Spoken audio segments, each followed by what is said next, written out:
सुप्रभात। मैं हूं जोगेंद्र राणा। आज की हमारी आध्यात्मिक चर्चा का विषय है प्रेम साधना। प्रेम साधना। देखिए, परम पूज्य रघुवर दयाल जी, जिन्हें सभी चच्चा जी साहब के नाम से जानते हैं, तो चच्चा जी महाराज कहते थे कि प्रेम साधना के 4 दर्जे या 4 सोपान बताए। सबसे पहला है सालोक्य साधना। गुरुदेव को अपने नगर में बसा लें या खुद उनके नगर में बस जाएं, उनकी मूर्ति हृदय में धारण कर लें। चच्चा जी साहब कहते थे कि 2 ही तरीके हैं वफा के, आजमा के देख लो। या तो बन जाओ किसी के या बना कर देख लो। तो बंदर के बच्चे की तरह बन जाओ या बिल्ली के बच्चे की तरह बन जाओ। गुरु को या तो ऐसा मजबूत पकड़ लो जैसे बंदर का बच्चा अपनी माँ को दृढ़ता से पकड़े रहता है और माँ एक शाखा से दूसरी शाखा पर कूदती फांदती रहती है, किंतु बच्चा माँ को छोड़ता नहीं है। अथवा अपने गुरु के इतना समर्पण कर दो जैसे बिल्ली का बच्चा। बिल्ली अपने बच्चों को मुंह में दबाकर जहाँ चाहती है वहाँ ले जाती है और बच्चा हाथ पैर कुछ भी नहीं हिलाता। तो भक्तजन प्राय गुरुदेव को अपने नगर में बसा, ये कहलाती है सालोक्य साधना।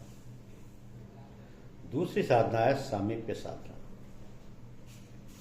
सामीप्य के अर्थ हैं समीपता के। उनसे ऐसी प्रीति हो जाए कि उनके दिव्य गुण अपने में उतरने लगे, हर समय वह अपने साथ ही नजर आए।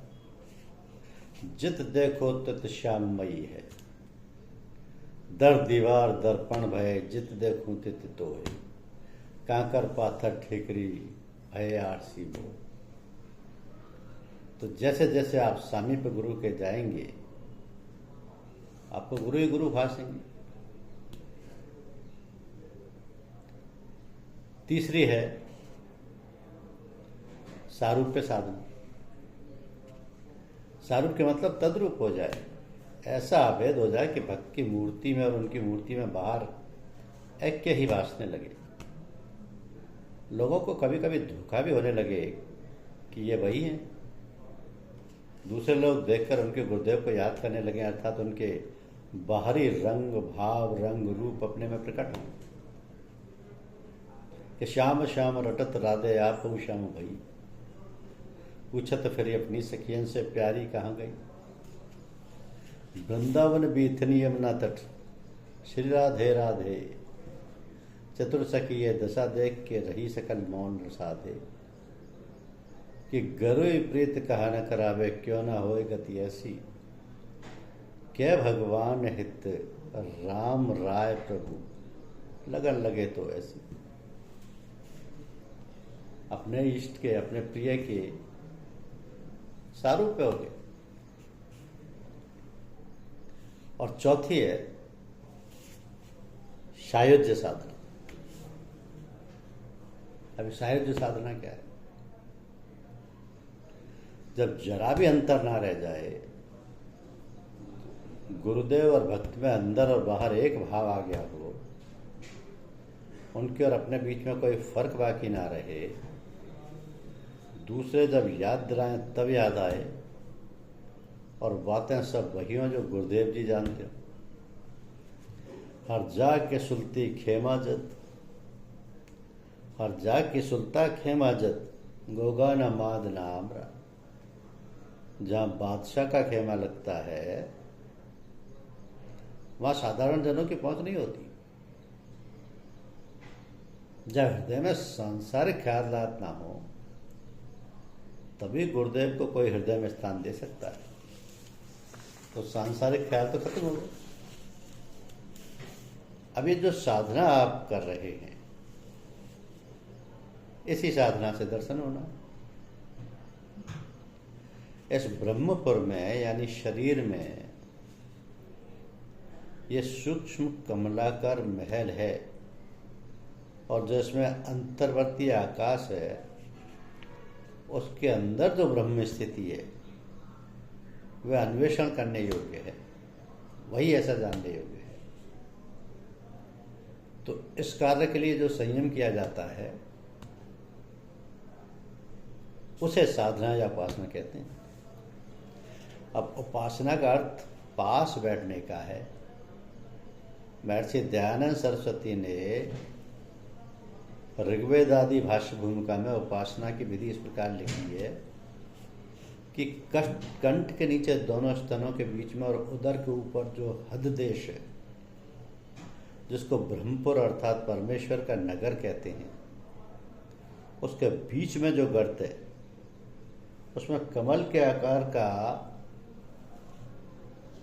बेशम अर्थात अवकाश रूप एक स्थान है और उसके बीच जो सर्वशक्तिमान परमात्मा बाहर भीतर एक रस होकर भर रहा है, वो आनंद स्वरूप परमेश्वर उसी प्रकाशित स्थान के बीच में खोज करने से मिल जाता है और दूसरा उसका मिलने का कोई उत्तम स्थान व मार्ग नहीं। आशय यह है कि इस शरीर में हृदय के अंदर एक सूक्ष्म कमलाकर मंदिर है, उसके अंदर आकाश है और उस आकाश में ब्रह्म स्थित है। उसकी खोज करना और जानना चाहिए। तो यहाँ पर उस सूक्ष्म मंदिर में घुसने और उसमें अन्वेषण करने, उसको जानने की विधि नहीं बताई गई। कारण यह है कि सूक्ष्म मंदिर इन स्थूल नेत्रों से नहीं देखा जा सकता, सूक्ष्म दृष्टि से देखा जाएगा और वह दिव्य दृष्टि गुरु की कृपा से हृदय के अंदर संयम करने से प्राप्त होती है। तो ये वाणी का विषय नहीं है, अनुभवगम्य है। गुरुदेव अपनी कृपा से शिष्य को अनुभव कराकर दिखा देते हैं। भगवान के मंदिर में प्रत्येक इंद्रिय और प्रत्येक नाड़ी काम में आने वाली है। नाड़ियां यानी नर्व्स द्वारा ही उपासना करनी होती है। तो हृदय के अंदर मन, चित्त, बुद्धि और अहंकार है, जिसको अंतःकरण चतुष्टय कहते हैं। यही जीव के मंत्रिमंडल है।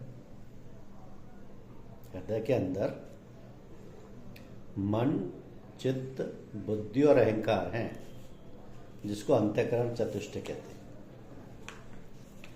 तो मन ही संकल्प विकल्प करता रहता है और चित्त उसको अंतर्मन कहते हैं। चित्त जिसको अंतर्मन कहते हैं, इनको सुरक्षित रखने के लिए है। यानी वो चित्त जो है मन का रिकॉर्ड कीपर है। तो मन ने अच्छे या बुरे संकल्प किए, उनको चित्त तत्संबंधी विचारों के साथ शामिल करके बुद्धि के सुपुर्द कर देता है। बुद्धि सब बातों पर सोच विचार कर अपना निर्णय या फैसला देती है। अब उसका निर्णय अहंकार रूपी प्रधानमंत्री के सामने पेश होता है। जब अहंकार देव इस पर अपनी स्वीकृति की मोहर लगा देते हैं, तब वो पक्की हो जाती है। इसको जीपी मान लेता है और उसी के अनुसार काम करता है। तो मन, चित्त, बुद्धि और अहंकार, इन चारों की सीक्वेंस इसी तरीके से चलती है। मन के शुभ अशुभ संकल्प विकल्प के कारण ही जीव शरीर में आता है। मन ही मनुष्य के बंधन का और मन ही मनुष्य के मोक्ष का कारण होता है। यही है वास्तव में कुंजी सब कामों की। यदि ये हाथ में आ जाए तो सब कुछ मिल जाता है। तो निसंदेह परमात्मा तक मन की भी पहुंच नहीं है, परंतु ये प्रमाणिक सत्य है कि प्रभु निवास के द्वार तक पहुंचा भी यही सकता है, मन ही। तो इसकी शक्ति बहुत बड़ी है। कोई भी भला बुरा संकल्प हो, उसके अनुसार चाहे कोई वचन बोला जाए या नहीं, कोई कार्य किया जाए या नहीं, परंतु चित्त पर उसकी रेखा बन जाती है। इसी का नाम संस्कार है। तो ये संस्कार मनुष्य के साथ जन्म जन्मांतर तक रहते हैं। ईर्ष्या, राग, द्वेष, काम, क्रोध, लोभ आदि मन और चित्त के मल और विकार हैं। फिर से सुनिए कि ईर्ष्या, राग, द्वेष, काम, क्रोध, लोभ आदि मन और चित्त के मल और विकार हैं, जिनके कारण रेखा बनती है। तो हृदय के अंदर उस प्यारे प्रीतम का निवास है, किंतु मन की चंचलता, मल और विकारों व आवरणों के कारण उसके दर्शन नहीं होते। अतः मन के संकल्प, विकल्प तथा मल और आवरण को दूर करना अति आवश्यक है। उनके दूर करने का उपाय संयम, आंतरिक सत्संग और उपासना है। हृदय ही प्रेम, श्रद्धा और भक्ति का स्थान है। इसी कारण भक्तों के संयम करने का स्थान हृदय है और यहीं पर उस प्रियतम के दर्शन होते हैं। अगर शरीर रचना के अनुसार मस्तिष्क से एक विशेष नाड़ी भी, जिसका नाम वेगस नर्व है या वेजस नाड़ी है, सीधी हृदय तक जाती है तथा हृदय और मस्तिष्क से सीधा रास्ता बना देती है, तो गुरुदेव अपनी कृपा से इस नाड़ी द्वारा शिष्य को आने जाने का अनुभव करा देते हैं। अब जिनके मल और आवरण क्षय हो चुके हैं, उन भक्तों और योगियों की आत्मा मृत्यु के समय इसी मार्ग से अथवा सुषुम्ना के द्वारा सहस्त्रधार में पहुंचकर ब्रह्मरंध्र द्वारा निज धाम को पहुंच जाती है। इतिहास बतलाता है कि अन्य विद्याओं की तरह आत्मविद्या में भी समय समय पर खोज और परिवर्तन होते रहे। पिछले समय में आध्यात्मिक पथिकों के लिए दो ही मुख्य मार्ग थे, एक राजयोग और दूसरा हठ योग।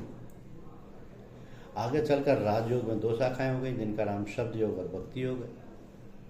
कुछ समय के बाद इन आत्मदेश को जाने वाले एक और समुदाय संत नाम से हुआ, जिन्होंने शब्द योग और भक्ति योग दोनों को मिलाकर एक नया रास्ता बनाया। तो संतवत में भी बहुत सी शाखाएं हो गई, जिनमें से राधा स्वामी पंथ भी एक है।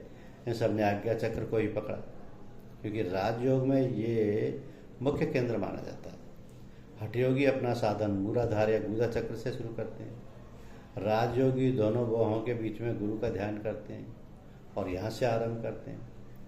भक्ति योगियों ने छांदोग्य उपनिषद में उपयुक्त दिए संकेत के अनुसार हृदय के स्थान को श्रेष्ठ समझा तथा वहीं अपने गुरु का ध्यान करने लगे। तो गुरु का ध्यान किसी भी स्थान पर किया जाए, मन की चंचलता या विक्षेप को दूर करने के लिए यह सबसे उत्तम उपाय है। तो आज के युग में शताब्दी के संतों ने इन सबको मिलाकर एक कर दिया, जिसमें हमारे पूज्य गुरुदेव का मुख्य स्थान। उन्होंने पुरानी रस्मों को बहुत कुछ परिवर्तन करके साधकों को एक अत्यंत सरल और सुगम मार्ग दिखाया।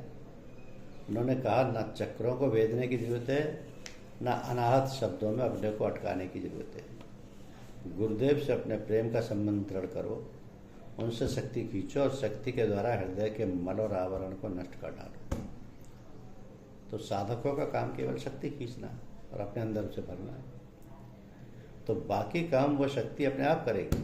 साधक को ना तो कोई परिश्रम ही करना होगा, ना किसी क्रिया के करने की जरूरत होगी। तो जिस दिन साधक मल और आवरण को दूर कर अपने हृदय को निर्मल बना लेगा, उसी दिन दर्शन का अधिकारी हो जाएगा। उसी समय हृदय की गुहा में बैठे हुए उस मनमोहन प्रियतम के दर्शन हो जाएंगे। तो कितना सरल ये मार्ग है, जिसमें ना कोई जप है, न तप है, न शब्द अभ्यास है और न हठयोग की कोई क्रिया ही है। केवल शक्ति लेना और उसके द्वारा अपने हृदय के राग, द्वेष, ईर्ष्या आदि मल और आवरण को हटाना। अब जिस कमरे की सफाई साधक को करनी है, उसको उसी में पहुंचकर ये काम वहाँ बैठकर करना होगा, इसलिए हृदय में बैठकर ये काम अच्छा हो सकेगा। तो हमारा हृदय ही राजधानी है, यानी सीट ऑफ गवर्नमेंट है। यहीं पर सम्राटों का सम्राट आत्मा वास करता है। यहीं पर इस शरीर रूपी ब्रह्मपुर के जीव रूपी राजा का भी दफ्तर है, जहाँ पर मन, चित्त, बुद्धि व अहंकार रूपी मंत्रिमंडल है। अब संयम करने कहाँ जाओगे? इसी दरवाजे पर अड़ जाओ, दस्तक दो, भिखारी की तरह रट जाओ, मान अपमान की परवाह मत करो, रो रो कर गिड़गिड़ा कर भिक्षा मांगो। एक दिन पर्दा उठेगा और तुमको उस प्रियतम के दर्शन मिलेंगे। धन्यवाद।